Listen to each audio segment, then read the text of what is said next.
சோதனை வந்தாலும் அதனை ஜனநாயக அமைப்புகள் இயக்கங்கள் தடுத்து வந்துள்ளன. அத்தகைய சோதனையும் ஆபத்தும் தான் இப்பொழுதும் வந்துள்ளது.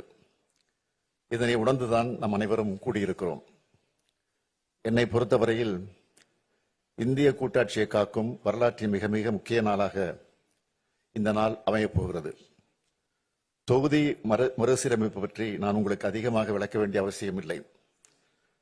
வரவிருக்கின்ற அல்லது எதிர்காலத்தில் நடைபெறுகின்ற சென்சஸ் அடிப்படையில் மேற்கொள்ளவிருக்கும் மக்கள் தொகை அடிப்படையிலான தொகுதி மறுசீரமைப்பு என்பது நம்மை போன்ற மாநிலங்களை வெகுவாக பாதிக்கப் போகிறது. மக்கள் தொகையை பல்வேறு சமூக நலத் திட்டங்கள் மூலமாக கட்டுப்படுத்திய நம்மை போன்ற மாநிலங்கள் அதன் காரணமாக நாடாளுமன்ற தொகுதியின் எண்ணிக்கையில் நமது பிரதிநிதித்துவத்தை அதிகம் இழக்க நேரிடும். எனவேதான் இதனை நாம் கடுமையாக ஆணித்தரமாக எதிர்க்க வேண்டிய காலகட்டத்தில் இருக்கிறோம்.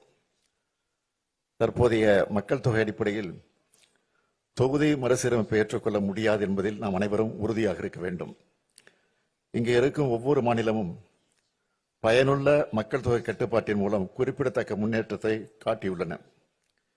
இத்தகைய மாநிலங்களை தண்டிப்பதாக இந்த நடவடிக்கை இருக்கப் போகிறது. மக்கள் பிரதிநிதிகளின் எண்ணிக்கை குறைவதன் மூலமாக நமது எண்ணங்களை சொல்வதற்கான வலிமை குறைகிறது. இந்த ஆண்டு காலமாக மணிப்பூர் மாநிலம் பற்றி எரிகிறது. 2 ஆண்டு காலமாக மணிப்பூர் மாநிலம் பற்றி எரிகிறது. அதனால் நீதிக்கான அவர்களின் குரல்கள் புறக்கணிக்கப்படுகின்றன. ஏனென்றால் நாட்டின் கவனத்தை ஈர்க்க அவர்களுக்கு அரசியல் வலிமை இல்லை. எனவே நாடாளுமன்ற தொகுதிகளின் எண்ணிக்கை குறைவது அல்லது நமது பிரதிநிதித்துவம் குறைவது என்பதை நம்முடைய அரசியல் வலிமையை குறைப்பதாகத்தான் பார்க்க வேண்டும். இது வெறும் எண்ணிக்கையை பற்றியது மட்டுமல்ல, இது நமது அதிகாரம், நமது உரிமைகள் மற்றும் நமது எதிர்காலத்தின் நலன்களை பற்றியது. பிரதிநிதித்துவம் குறைந்து வருவதால் நமது மாநிலங்கள் நமக்கு தேவையான நிதியை பெறுவதற்கு கூட போராட வேண்டி வரும். நமது விருப்பமில்லாமல் நமக்கான சட்டங்கள் வடிவமைக்கப்படும். நமது மக்களை பாதிக்கும் முடிவுகள் நம்மை அறியாதவர்களால் எடுக்கப்படும். பெண்கள் அதிகாரம் அடைவதில் பின்னடைவுகளை சந்திப்பார்கள். மாணவர்கள் முக்கிய வாய்ப்புகளை இழப்பார்கள். உழவர்கள் ஆதரவின்றி பின்தங்குவார்கள். நமது பண்பாடு, அடையாளம் மற்றும் முன்னேற்றம் ஆபத்தை சந்திக்கும்.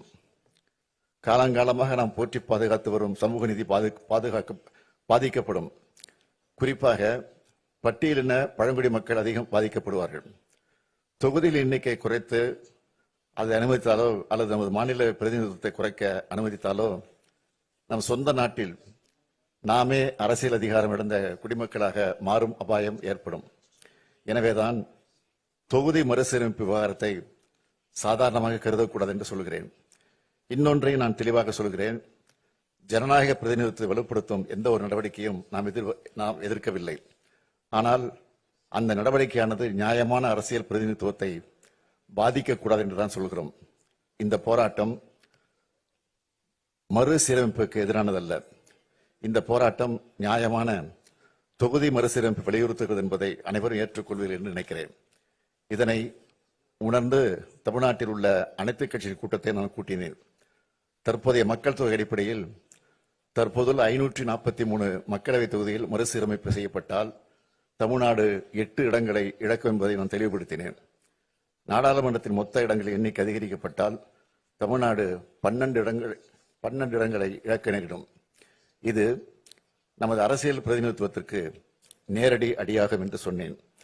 மறுநாளை கோயம்புத்தூரில் ஒன்றிய உள்துறை அமைச்சர் அமித்ஷா அவர்கள் ஒரு நிகழ்ச்சியில் பங்கெடுத்து உரையாற்றும் போது தமிழ்நாடு மற்றும் பிற தென் மாநிலங்கள் விகிதாச்சார அடிப்படையில் நாடாளுமன்ற இடங்களை இழக்காது என்று கூறினார். உள்துறை அமைச்சரின் விளக்கம் தெளிவாக இல்லை, குழப்பமாகத்தான் இருந்தது. 2023ஆம் ஆண்டு தெலுங்கானா மாநிலத்தில் பரப்புரை செய்ய வந்த பிரதமர் மோடி அவர்கள் சாதிவாரி கணக்கெடுப்பு நடத்தி மக்கள் தொகை அடிப்படையில் சமூகங்களுக்கு பிரதிநிதித்துவம் வழங்க வேண்டும் என காங்கிரஸ் கட்சி சொல்கிறது. அடுத்ததாக தொகுதி மறுவரை நடக்க உள்ளது. காங்கிரஸ் கட்சி சொல்வதைப் போல மக்கள் தொகை அடிப்படையில் மக்களவைத் தொகுதியை மறுவரை செய்யப்பட்டால் தென் மாநிலங்கள் 100 தொகுதிகளை இழக்க நேரிடும். தென்னிந்திய மக்கள் இதனை ஏற்பார்களா என்று கேட்டார் பிரதமர்.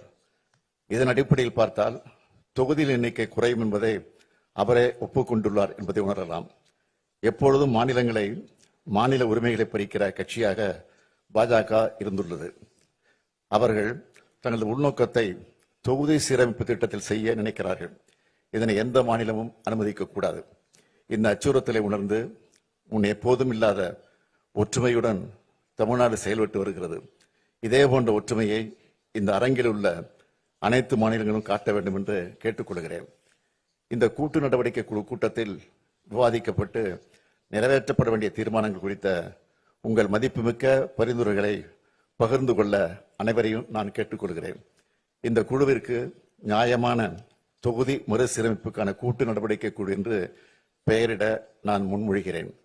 நாம் தொகுதி மறுசீரமைப்புக்கு எதிரானவர்கள் அல்ல, நியாயமான தொகுதி மறுசீரமைப்புக்கு ஆதரவானவர்கள் என்பதே இந்த பெயரை சொல்லும். ஒரு நாள் நாம் கூடி ஆலோசித்து தீர்மானம் நிறைவேற்றுவதில் மட்டுமே இந்த போராட்டம் முடிவடைந்துள்ளது. உரிமையை நிலைநாட்டிட தொடர் நடவடிக்கை மேற்கொள்ள வேண்டியது மிக அவசியம். ஒன்றிய அரசை வலியுறுத்துவது ஒரு பக்கமும், இன்னொரு பக்கம் இது குறித்து மக்களிடம் விளக்கிட, மக்களிடையே விழிப்புணர்வை ஏற்படுத்திட இந்த கூட்டு நடவடிக்கை குழு மிக அவசியம் என்றே கருதுகிறேன். நமது அரசியல் ரீதியான எதிர்ப்பை சட்டபூர்வமாக எப்படி நடத்துவது என்பது குறித்து அனைவரும் ஆலோசனை வழங்குமாறு கேட்டுக்கொள்கிறேன். அரசியல் மற்றும் சட்ட நடவடிக்கைகளை வரையறுப்பதற்காக வல்லுநர்களின் குழுவை அமைக்க நான் முன்மொழிகிறேன். ஒட்டுமொத்த முன்மொழிவுகள் குறித்த தங்கள் கருத்துக்களை பகிர்ந்து கொள்ளுமாறு அனைவரையும் கேட்டுக்கொள்கிறேன். ஒற்றுமை உணர்வோடு அனைவரும் ஒன்றுபட்டு போராடினால்தான் வெற்றி பெற முடியும். எந்த சூழலிலும் நமது பிரதிநிதித்துவம் குறையக்கூடாது, குறைய விடக்கூடாது என்ற உறுதியோடு போராடுவோம். நியாயமான தொகுதி மறுசீரமைப்பு அடையும் வரை நாம் இணைந்து போராடுவோம். எங்களது அழைப்பை ஏற்று வருகை தந்துள்ள மாநில முதலமைச்சர்கள், துணை முதலமைச்சர்கள், அரசியல் தலைவர்கள், நாடாளுமன்ற உறுப்பினர் அனைவருக்கும் மீண்டும் எனது நன்றியை தெரிவித்துக் கொள்கிறேன். நன்றி, வணக்கம். Now I request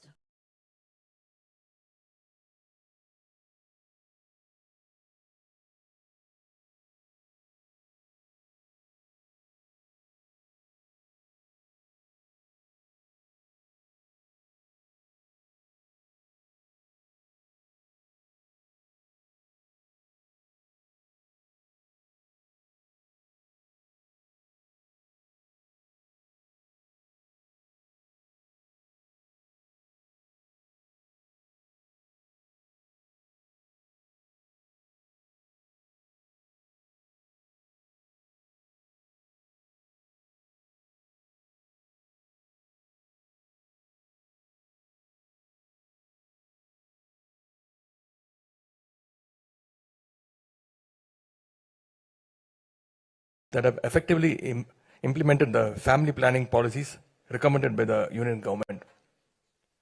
I would like to highlight the 5 important areas in this presentation. The trend in the population growth. Number 2, the history of delimitation exercises. Number 3, the possible delimitation scenarios. Number 4, the impact on states like us. And number 5, the why we need to join hands right now. For decades, states present here have made significant efforts to control and manage the population growth. We introduced policies, raised awareness, and achieved what the nation aimed for, a stable population growth. While some other states continue to experience